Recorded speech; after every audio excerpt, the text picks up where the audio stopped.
Selamat pagi. Apa kabar pada pagi hari ini?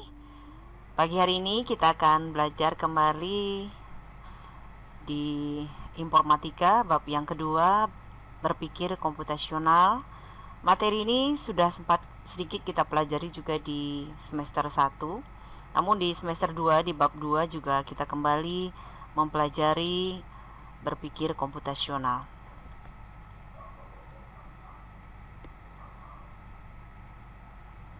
Bagaimana dikatakan berpikir komputasi atau computational thinking? Berpikir komputasi berarti berpikir tentang komputasi di mana seseorang dituntut mampu memformulasikan masalah dalam bentuk masalah komputasi serta menyusun solusi komputasi yang baik atau yang kita kenal dengan algoritma. Dengan kata lain, computational thinking sebagai cara berpikir yang memberi peluang untuk menguraikan suatu masalah menjadi beberapa bagian yang lebih kecil dan sederhana dan menemukan pola dalam dari masalah tersebut serta menyusun langkah-langkah solusi mengatasi masalah. Yang pertama dalam berpikir komputasi adalah kita mengenal teori komputasi. Teori komputasi sendiri adalah sebuah bidang ilmu yang memiliki perhatian pada penyusunan model matematika dan teknik penyelesaian numerik serta penggunaan komputer untuk menganalisis dan memecahkan masalah-masalah ilmu atau sains. Yang bagian A, di sini kita akan lihat dasar-dasar ilmu komputasi. Komputasi bisa diartikan sebagai metode menemukan pemecahan masalah dari data masukan dengan menggunakan algoritma tertentu yang dikenal dengan teori komputasi sebagai subbidang dari ilmu komputer dan matematika. Dan teori komputasi ini sendiri dibagi dua, yaitu teori komputabilitas dan teori kompleksitas.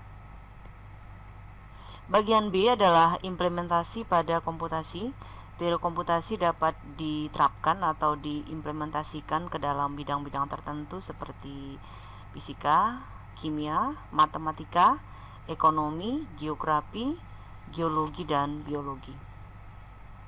Yang kedua adalah prinsip-prinsip pemikiran komputasional.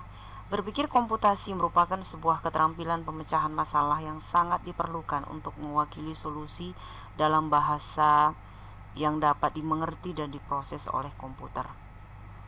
Ada beberapa karakter berpikir komputasi, di mana di sini yang pertama adalah mampu melakukan generalisasi solusi untuk berbagai masalah yang berbeda.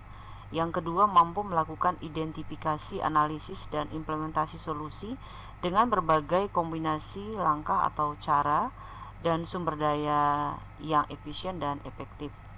Lalu yang ketiga, masih karakter berpikir komputasi, mampu melakukan otomatisasi solusi melalui cara berpikir algoritma. Lalu yang keempat adalah mampu melakukan representasi data melalui abstraksi dengan suatu model atau simulasi. Lalu yang kelima adalah mampu memberikan pemecahan masalah menggunakan komputer atau perangkat yang lain. Serta yang terakhir, karakter berpikir komputasi itu adalah mampu mengorganisasi dan menganalisis data. Baik, berikutnya yang bagian B adalah prinsip dasar komputasi. Di semester 1 juga sudah sempat kita bahas ini anak-anak ya. Ada 4 prinsip di sini. Yang pertama adalah dekomposisi atau decomposition, lalu pengenalan pola atau pattern recognition, di mana dekomposisi adalah kemampuan dalam memecah data, proses atau masalah kompleks menjadi bagian-bagian yang lebih kecil, menjadi tugas-tugas yang mudah dikelola. Sedangkan pengenalan pola adalah karakteristik bersama yang terjadi dalam setiap masalah-masalah individu. Lalu yang ketiga adalah abstraksi yang mengacu pada pemfokusan pada informasi penting saja dan mengabaikan yang detail yang tidak relevan agar dapat fokus pada hal-hal yang akan dilakukan. Lalu yang keempat adalah penulisan algoritma, mengembangkan petunjuk pemecahan masalah dilakukan secara langkah demi langkah sehingga orang lain dapat menggunakan informasi tersebut untuk menyelesaikan permasalahan yang sama. Yang ketiga adalah computational thinking dan computer science. Istilah computational thinking atau CT pertama kali diperkenalkan pada tahun 1980 dan 1996 oleh Seymour Papert. Di tahun 2014, pemerintah Inggris memasukkan materi pemrograman ke dalam kurikulum sekolah dasar dan menengah dengan tujuan memperkenalkan computational thinking sejak dini kepada siswa dan bukan untuk mencetak pekerja software programmer secara masif. Computational thinking memiliki peran penting dalam pengembangan aplikasi komputer, namun juga computational thinking dapat digunakan untuk mendukung pemecahan masalah di semua disiplin ilmu. Keberadaan computational bertujuan melatih otak untuk terbiasa berpikir logis, terstruktur, dan kreatif. Yang keempat adalah pengajaran computational thinking. Yang pertama di sini yang seharusnya kita akan pelajari adalah mengajarkan coding. Coding bisa diterjemahkan sebagai aplikasi computational thinking dalam bentuk membuat kode program, misalnya aplikasi CodeSpark Academy with the Push, Scratch. Nah, yang biasa di sekolah dilakukan sebenarnya Scratch anak-anak. Jadi aplikasi ini sangat sederhana, bisa di-download di internet dan juga ada beberapa contoh sebenarnya di YouTube ya. Nah, nanti mungkin kita berusaha untuk sedikit mempelajari ini. Itu salah satu contoh ya pengenalan coding ya bagi anak-anak SD, SMP ya. Lalu yang B adalah bentuk permainan.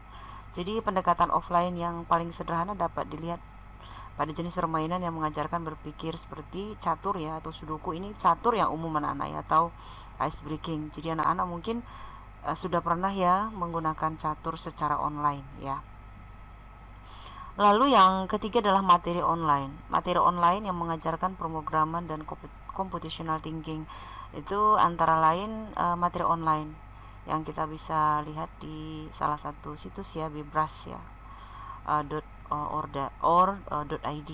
Lalu Computer Science Unplugged ini mungkin kalau anak-anak ada waktu ya, boleh di search di Google ya tentang sumber-sumber berita ini atau sumber-sumber informasi yang sangat penting untuk komputer anak-anak. Lalu situs BBC untuk edukasi, lalu juga code.organisasi ya, jadi anak-anak boleh juga lihat ya. Baik, yang keempat adalah buku offline. Jadi pendekatan computational thinking secara offline dapat dilakukan juga dari buku-buku ya. Ada buku-buku yang sederhana seperti buku coding for beginners ya, using Scratch tadi yang Ibu sudah jelaskan. Lalu juga ada buku-buku komputer yang masih berbicara tentang code. Dan sekarang sih sebenarnya banyak sekali saya lihat anak-anak untuk umur 8 tahun sampai 18 tahun sudah ada kursus ya untuk programming gitu. Ini udah mulai, saya pertama ngeliat dari Jakarta, lalu di Bali, di Canggu itu sudah dibuka secara online. Tapi ini mungkin masih awal anak-anak ya. Jadi kalau anak-anak mungkin saya mau atau tertarik, nanti anak-anak bisa kita sama-sama cari sumber yang lebih jelas ya. Baiklah anak-anak, untuk melengkapi materi kita pada pagi hari ini, anak-anak akan mengerjakan tugas di LKS halaman 25, tugas mandiri nomor 1 sampai dengan nomor 5 dengan cara jawab. Contoh, terangkan tentang sejarah permainan sudoku. Anak-anak akan menjawab, sejarah permainan sudoku adalah di buku catatan informatika kelas 7. Jangan lupa tulis nama, kelas, dan nomor absen di lembar jawaban agar memudahkan ibu untuk memeriksa tugas anak-anak. Saya ingatkan juga anak-anak, pertemuan minggu depan adalah Google Meet. Kita akan membahas kembali materi yang sudah pernah ibu sampaikan dan juga akan cross check ya tentang materi-materi kita.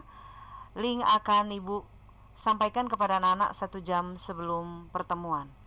Baik anak-anak, ini yang bisa saya sampaikan pada pagi hari ini, dan selalu saya menginformasikan semangat belajar dan salam sehat untuk kita semua pada pagi hari ini.